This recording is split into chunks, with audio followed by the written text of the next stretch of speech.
Well, hello everybody. Welcome back. Geeking Out, episode 2. Time to share with you, well, an addiction. First things first, I'm going to ask you a question. What do you get when you combine model building, cars, planes, and such, and one of the oldest games in the world, chess? You get Warhammer 40,000. This is the first rulebook I ever acquired here, but I mean, what an innovative game. You take a hobby such as model building and painting and all of that such, and then you take something as strategic and amazing as a war game, and you end up with something that is purely unique. This game was first released back in 1983 with a game called Rogue Trader Warhammer 40,000. That was the subtext for it. And it was facing two different forces. You had the Space Marines, which I have some here, and you also had the Chaos Space Marines. I have some here. I'll go ahead and drop some pictures in right there to show you what this is. But, I mean, I've been playing this game for 10 years, and it all started with this little guy right here. I bought him along with 5 of his brothers, and I built them and I painted them up. He was the first one, and then I finally got to go down to a local game shop and get to actually play this game. I finally acquired myself a rulebook. I got this, I think, 3rd or 4th hand. It's been through hell, as you can tell, but it basically put forth all the rules that you needed to do, movement and all of that. Each piece has its own movement, so say you have infantry, which are most of these guys out here, and they move so far 6 inches. It's all done with a tape measure. And then they have what's called an assaulting move. So you move, you shoot, and all of these weapons have different shooting values and power and toughness and such. And then you would assault, and that would be the close combat version of the game. And this is the 3rd edition of Warhammer 40,000, and as I say, I've been playing for about 10 years. So this was back, let me see if I can find a year here, 1998 was when this was released. And that's about when I started playing. I was actually in high school. It was about 2001 when I started really playing. And then I got to play through this version for quite a few years up until I was about out of college, and then they released Warhammer 40,000 4th edition. This was released in 2004, and the book got expanded a bit more, finally became a hardcover edition, and the book itself is not bad, but the rules were still a little, I don't know what you'd call it, kind of messy. But still, a great volume. I always hang on to that. And then we get on to one of the more later editions, Warhammer 5th edition. And this was, let me see, of course it's not going to give me a year on the back. Oh, jeez. Of course. Well, anyway, several years down the road from 2004, it was probably around like 2008 is when they released this edition here. And this is the edition I think I played the most on. I finally really got a handle on the game, and the books have just great production value. Games Workshop, the company that puts this game out, they're based out of the UK, and they do some really good production value. These miniatures here before you are some of the most high quality miniatures that you can buy on the market today. But outstanding stuff. I mean, it's real high quality. The books have this beautiful artwork in them. I mean, what can I say about this stuff? It's just outstanding. I mean, look at this spread of this picture right here. I'll go ahead and do a close-up of this later, but I mean, it's just fantastic. The amount of the artwork and the amount of quality that goes into this stuff. And then we move on to the 6th edition, which is the most current. This came out about 2 months ago, but they have really stepped up their game with this one. This is a full-color book. It's really heavy, and they really added in quite a bit of stuff to these books. In all of the rule books, you have 2 sections. You have your rules section, which is only maybe about that much of the book. The rest of this is what we call the fluff. This is a very rich backstory. It details all of the the universe of Warhammer 40,000, and it's a very grim, dark future, as you can tell by most of this artwork. But how it begins is that you're the Imperium of Man, how humans are in the future. They have stretched their wings throughout the entire universe, colonizing and claiming everything in the name of the Emperor. The God Emperor is how they call him. And the Emperor decides that I need to create a better legion of soldiers to combat all of the Xenos threat, or the alien threats that are around us. We need to ensure that the Imperium is protected.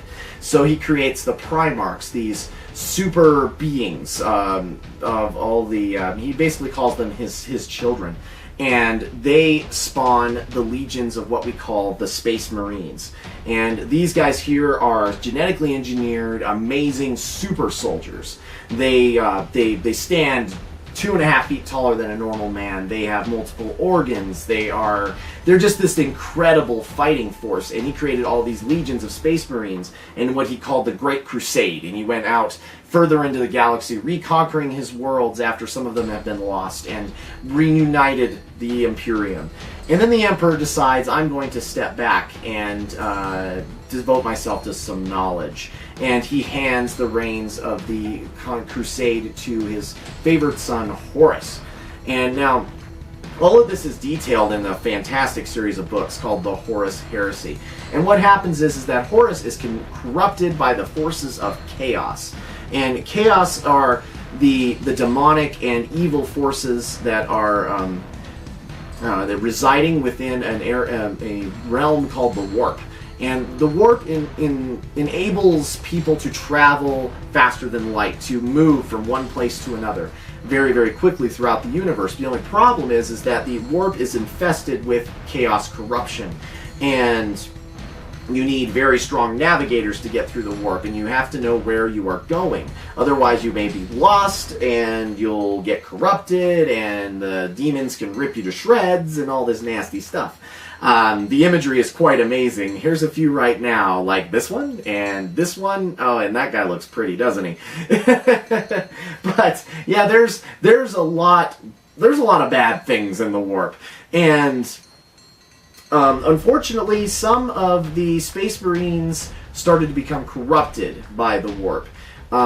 Unfortunately, Horus was one of these corruptees, and he turns against the Emperor and decides that I am going to be the greatest leader of men. I will take over the entire Imperium, and assaults Earth.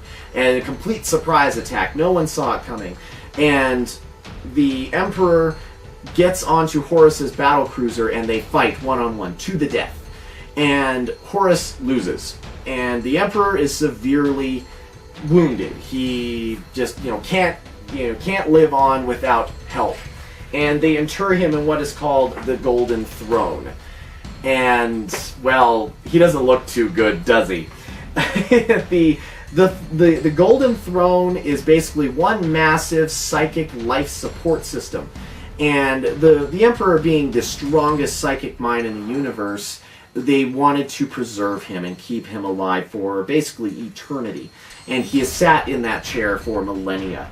And the only way to keep him alive is that psychic essence must be fed to him. He is literally a zombie, eating the psychic essence of 1,000 people per day. It blows my mind to think about that, but then again, the Imperium is so huge and so vast that there is never a shortage of people. And then the idea is behind this game is that you are fighting endless war, and that the war never seems to want to stop. There's always something going on, and it's a ripe place for a lot of conflict, and that's where the basis of the game is. And I play 4 separate armies.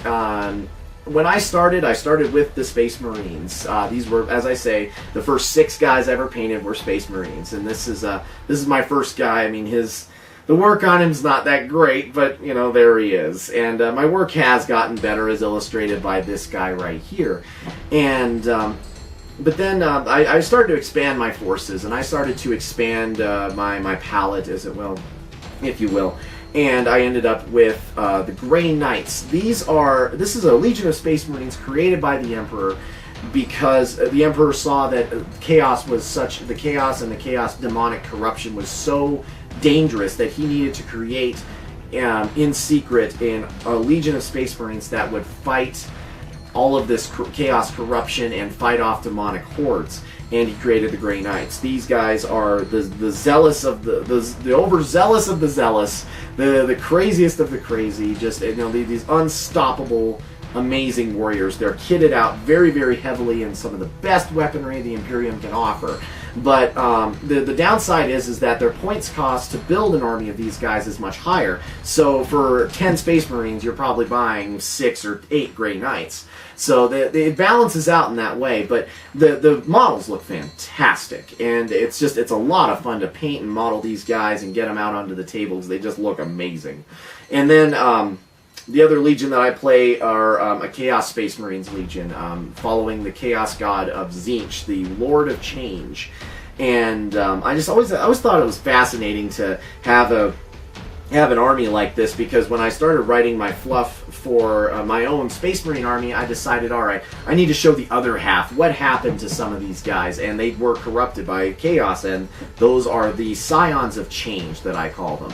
The Space Marine Legion that I run, they are called the Paladins. So I just thought it was really cool to pull that in there. And when I created my Space Marine army, I decided that I wanted to follow a story that was really close and dear to my heart: Final Fantasy II, Final Fantasy IV.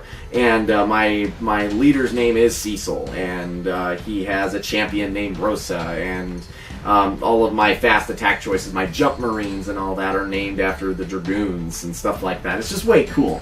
And then the Scions of Change are just the complete 100% magical corruption of what happened to the Paladins. And I may do a whole video explaining all of that and what had happened. But anyway, moving on to the other half of my armies is the very alien-esque Tyranids. This army is so much fun to play, because a lot of these armies specialize in heavy troopers, lots of shooting, and the Tyranids are completely 180 from that. They are this massive horde army. They just flood across the table, and it is so much fun to play them. But let me show you a picture of a Tyranid, and now let me show you a picture of something that scares the absolute crap out of me.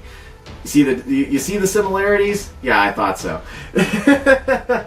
So when I started building up my own Tyranids army, I decided, alright, I want to make something that will help me get over this little fear I have.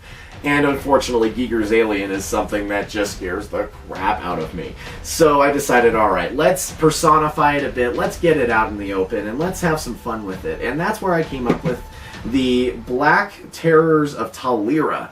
And what this is counter to a good friend of mine's army. He made his Space Marines the Sons of Talira. So these are the Black Horrors of Talira. He woke up these Tyranids. They were in hibernation, and they were woken up by his Space Marines, so they're in constant combat. So hence the desert bases and all that. That matches his army. And I'll go ahead and show you a few pictures of his army. Right now, he's currently out on deployment, or not deployment, but he is a Marine, and I paint up some of his stuff for him whenever he's home, and there it is. Each individual army, to play this game, you have to have the rule book, and then you have to have the army books. We call them the codexes of your army. I have my Grey Knights, my Tyranids, and my Space Marines books right here. I haven't purchased a Chaos book. I've been borrowing it from a friend because, from what I understand, the Chaos are going to be getting a new codex soon, so I didn't want to spend the money on something where I'm going to have to spend the money again. Unfortunately, because a lot of this is imported, it is a little expensive. But the amount of time that you can spend on the miniatures and the amount of time that you spend playing really offsets the cost. It really does. I tell you what, if you want to get into this game, the best ways to get into it are to go find a local hobby shop. Any place that sells board games, Magic the Gathering, something like that. I guarantee you may find Warhammer players. Go in, check it out. Check out the armies. I will go ahead and throw a few links here in the bottom.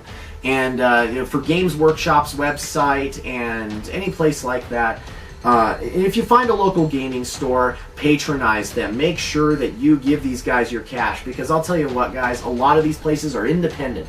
That's the only way that they survive, is by gamers coming in and buying product from them. And that's, I patronize my local gaming shop now because we finally have one. It's their year birthday on Saturday. Congratulations, Beasts and Barbarians, you guys rock. So, I mean, what a fantastic game. Warhammer 40,000, check it out, give it a shot. If you don't think you're any good at painting or anything like that, I'm going to show you again. This is the miniature I started with. And now, here's a miniature I completed 4 months ago. You get better. You really do. So please give it a shot. It's very rewarding. It's very gratifying. It's a great stress reliever to sit down and paint miniatures and build them and stuff like that. And then to play a game with your friends. I mean, there's nothing better than that. So give it a shot, and I'll see you guys next time. Thank you very much. We'll talk to you later.